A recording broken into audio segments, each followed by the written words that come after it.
Hey guys, how you doing? It's Phil Risden here. As you can see, I'm actually back in my mom's crib for Thanksgiving. This sound is not going to be great in here. I'm just going to tell you that right off the bat. I don't have all my equipment here, but I felt like I had to make a video today because the verdict for Ahmaud Arbery has just come out, and all three men have been found guilty. Let's go. Thank you. Thank you. This is why I felt like I had to do this, just because, this is we're in such an unprecedented time. Actually, you know what? That's not true. People have been racist to black people since black people have been in America.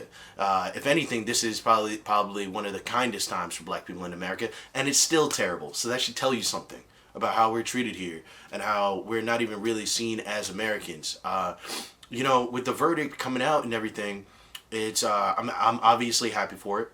But at the same time, I shouldn't even have to be happy. I shouldn't have to feel positive about it. It's just be justice going on. Do you know what I'm saying? The only reason I'm happy is because as a black person, we often don't see justice when shit like this happens.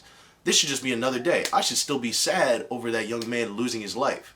And I still am, but there's a sigh of relief at the fact that they actually found these white people guilty. And it's just such an interesting thing. It kind of, it didn't surprise me because obviously what they did was illegal and there was no citizen's arrest and he didn't do anything illegal. He was just a guy going to run. But it did surprise me simply because we're not seen as human here, and a lot of times we have to argue for our own existence. And I hope that this is kind of the step in the right direction where a lot of that goes away. I also think with Kyle Rittenhouse, with the whole Kyle Rittenhouse verdict, it wouldn't surprise me if the judge and even the jury, in their own ways, kind of decided they had to help this man see justice, or else blood was gonna run in the streets. I'll be honest with you, man. That dude, Kyle Rittenhouse, someone like him who just comes and causes trouble and then gets acquitted, and then these three men go accost some kid who didn't want it at all. And if they would have got acquitted, it would have just been over. I'm telling you right now, there would have been no Thanksgiving turkey. Motherfuckers would have been getting guns quickly. They're changing the gun laws in New York City, so the city would have been on fire. I'm telling you right now. So I'm just so happy that this man saw justice. He deserved it.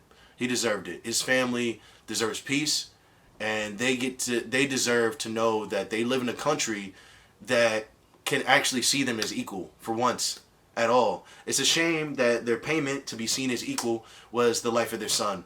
And that's a very, very sad thing, But I'm just happy that finally that we're seeing some sort of justice in America. And maybe this can lead to something else. This is the problem, I think, with American race relations, is that when it comes to black people, we're so accustomed to treating black people, or not we, they, and that they can be people of any other race, are so accustomed to seeing black people and treating black people as lesser than, as people whose lives don't actually matter, that we get to argue over whether or not people's lives actually matter.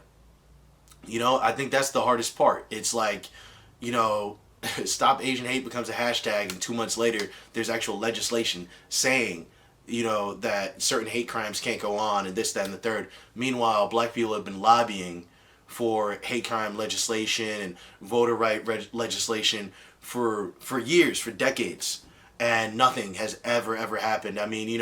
Even Joe Biden, which I'm happy he's here instead of Trump, but he really is the lesser of two evils. He's just as bad as, someone as Donald Trump. If you actually think about it, if you actually see it for what it is, this person, like, weed is becoming legalized in so many different states, and he ran on his campaign saying that he was going to pardon a lot of the people who were arrested during those times in those states where weed is now legalized. And someone asked him if he was going to pardon those people. They brought back up one of his policies he was running on for the campaign, and he laughed it off. And he was like, the only person I'm pardoning is turkeys.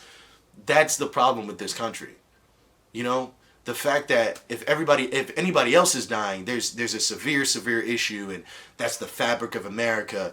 But when we're the ones on the chopping block, it's fine. And it's really just because I think a lot of Americans don't want to admit how dirty they've done black people. Like, they want to admit that it's kind of like fucked up and like, yes, it's wrong, because in vogue, it's popular now to be like, we don't treat black people that well.